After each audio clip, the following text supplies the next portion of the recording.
Ini gimana Pak? Kok bisa jadi kayak gini nih Pak? Tadi kan awalnya basement ya?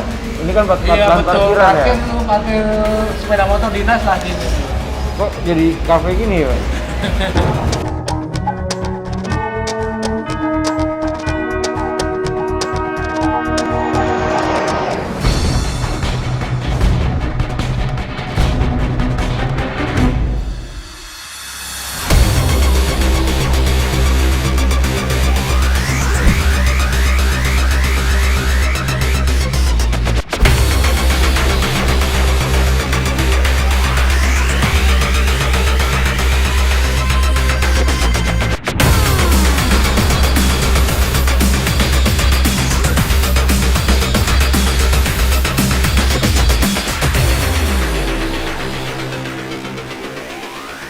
Ini gimana Pak? Kok bisa jadi kayak gini nih Pak? Tadi kan awalnya basement ya? Ini kan Iya betul, parkiran ya? parkir sepeda motor dinas lah gitu. Kok jadi kafe gini ya Pak? Saya kaget aja berubah begini gitu kan. Udah luar biasa banget berubahnya gitu. Ya lapangannya Pak, jadi kayak lapangan bola. Oh, boleh Ya. mau nyobain trek lari. Nah, boleh mau nyobain. Terus ada Videotron. Nah makanya saya juga lihat kan kayak gedung Dispenat kan dulu kan tidak seperti ini, udah berubah banget gini. Iya, ini lebih kelihatan apa? Antik ya. Lebih fresh lah gitu kan. Ini kalau sore Mas, lampu nyala itu bagus lagi. Ini kan ada acara press tour, nanti kegiatannya itu apa tuh Pak? Nanti yang pertama kita akan berkunjung ke Korem Mas. Korem 02 Pamungkas itu di Jogja. Sekitar Malioboro itulah. Terus yang kedua nanti di Satuan 403. Nah, nanti di situ melihat perumahan prajurit pasti Mas kepingin tinggal di situ. Percaya nggak? Mungkin suasananya atau gimana gitu ya Pak ya? Pokoknya beda lah. Beda. Nanti kita lihat di sana, pasti penasaran. Nah kalau yang saya dengar itu kan ada petani tuh Pak, yang apa kelengkeng gitu. Oh iya, Serda Mugianto, Ya. ya. Dia mempunyai kekurangan Mas, difabel. Oh di kampung. Iya, dia nggak punya kakinya, diamputasi. Dikasih. Iya, diamputasi gara-gara kena ranjau darat waktu petugasnya di Ambon. Ayo kopi dulu Mas. Iya, ya Pak. Ayo Pak. Iya, minum dulu kopinya.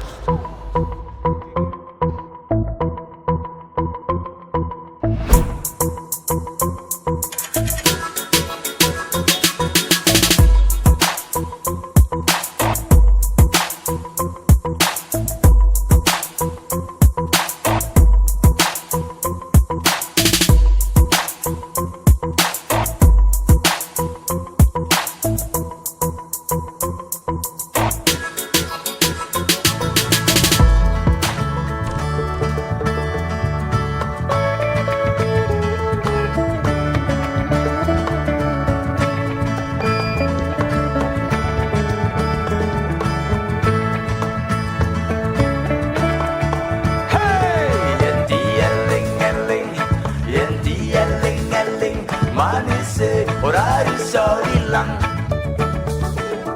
yen dieling-eling manise ora iso ilang mlaku-mlaku nang Yogyakarta lali omah lali wektu mrono kanca mrene kanca.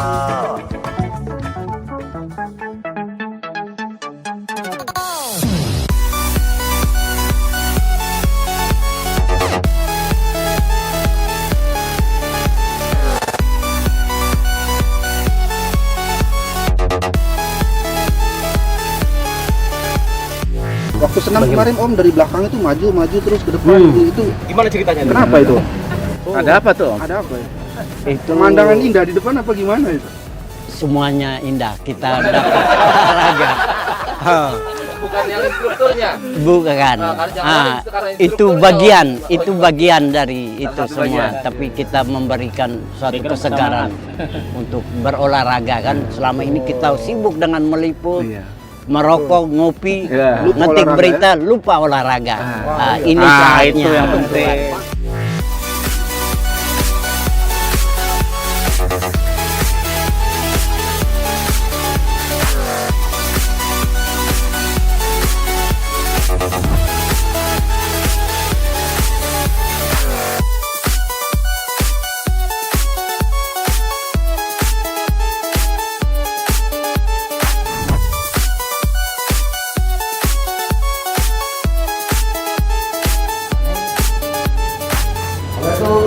Pak Hatta, saya pasang di sini.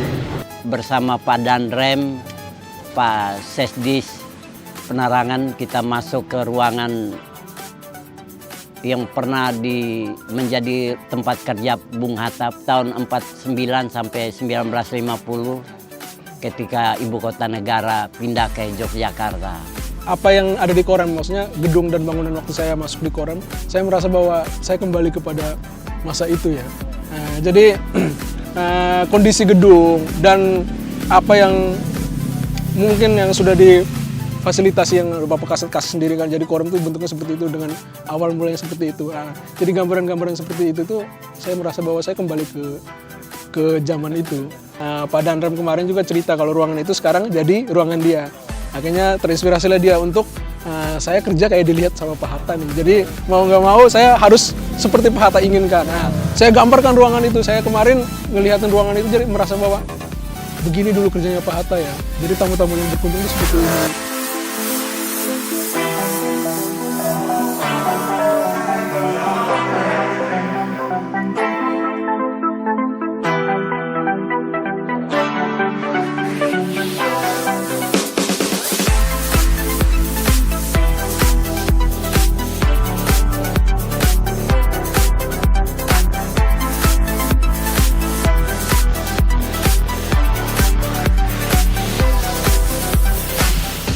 Sekarang TNI sudah semakin profesional, sudah semakin sejahtera, sudah semakin baik.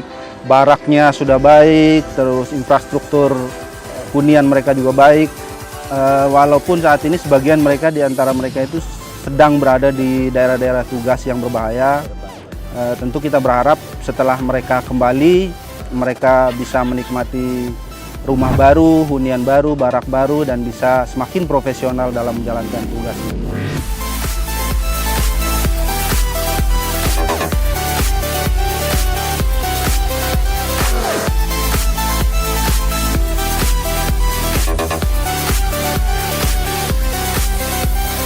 Model dari perumahan yang dibangun, desainnya itu memang benar-benar modern sekali.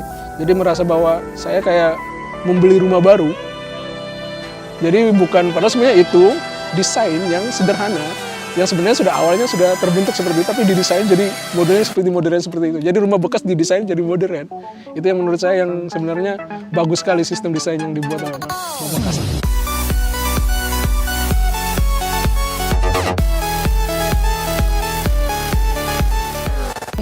Kalau seperti dulu kan kita masuk harus perbaiki atap, mungkin perbaiki jemuran belakang, mungkin saluran air. Nah, kalau sekarang udah enggak, jadi Tinggal masuk ya. tinggal masuk.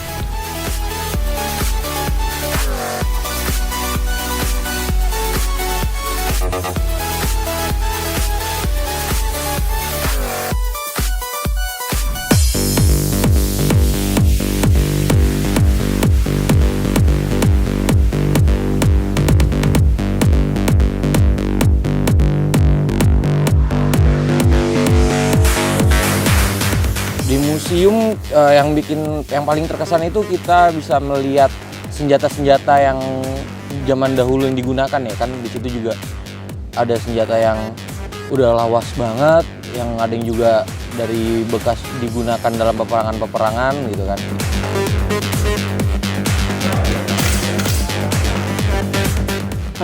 Yang menjadi menarik itu mungkin pertama soal digitalisasi yang ada ya, yang dibuat di museum itu. Menurut saya itu mungkin pertama kali yang ada di museum yang saya lihat ya. Segitu mudahnya kita melihat suatu peristiwa peperangan dengan digitalisasi. Jadi kita mau pertempuran di zaman apa nih, di perang apa nih, kita tinggal buka bukunya langsung ada tayangan.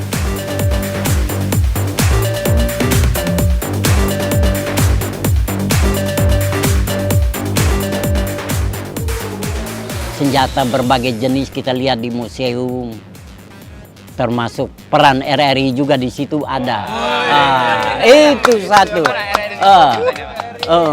RRI ketika itu untuk memberikan semangat bagi prajurit-prajurit kita bahwa kita bangsa Indonesia masih ada, meskipun saat itu dalam keadaan darurat, bahwa kita masih tetap satu.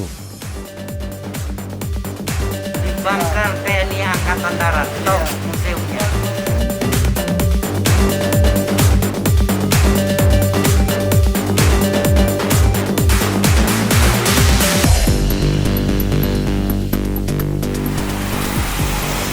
Mantap, Museum TNI Angkatan Darat.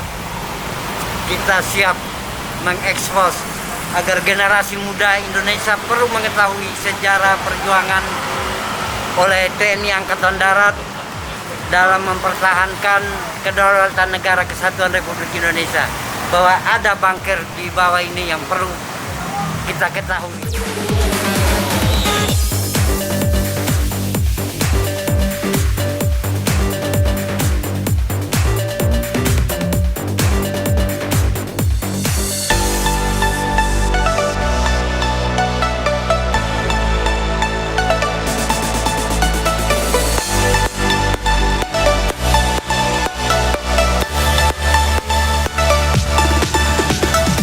Sekali lagi kita ucapkan terima kasih kepada tim dari Dispenat yang sangat luar biasa berkunjung ke petani-petani kita yang ke depan dipastikan petani kita akan dikenal oleh masyarakat luas, dan endingnya apa? Di sini akan terjadi kunjungan wisata terutama di wilayah Borobudur ini, dan akan mendapatkan imbal balik ekonomi akan berputar di sini karena ini akan dikenal oleh masyarakat dengan adanya media-media yang datang ke sini.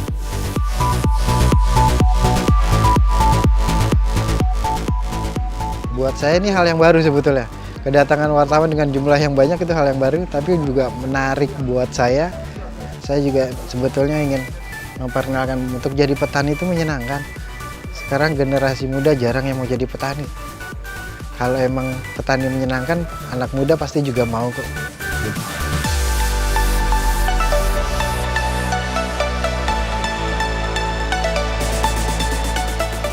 Pak Mugianto dia juga membuktikan bahwa tentara itu tidak hanya pandai memegang senjata, tapi juga bisa membaur dengan masyarakat, membina masyarakat, menyejahterakan masyarakat. Yang menarik itu mungkin Pak Mugianto ini tidak pernah pelit ilmu yang saya tahu. Jadi saya tanya kan tadi, orang-orang di sini itu mau diajarin, maksudnya Pak Mugianto siapa yang mau bertani, udah saya ajarin. Inspiratif banget, maksudnya dengan keterbatasan kan kebanyakan kalau kita memiliki keterbatasan apalagi fisik ya, itu kan kita pasti patah semangat dan segala macamnya. Tapi Pak Mugianto ini menunjukkan kalau walaupun kita punya keterbatasan tapi itu bukan jadi suatu halangan.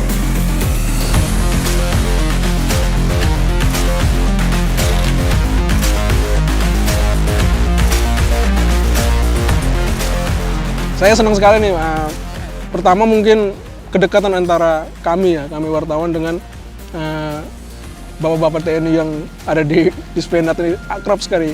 Saya selama ini ketemu ya tanpa disadari semuanya berjalan dengan merasa bahwa kami adalah sahabat, kami adalah teman, itu tanpa disadari. Ada kesan bahwa ini jadi awal pertemanan kami yang panjang begitu di kemudian hari, begitu sih. Kita merasa itu dari antara wartawan dengan aparat TNI itu jadi tidak ada gap sama sekali. Jadi kita ngerasa kayak kekeluargaannya terbentuk sekali karena kita juga di satu bus, satu tempat homestay penginapan dan segala macamnya.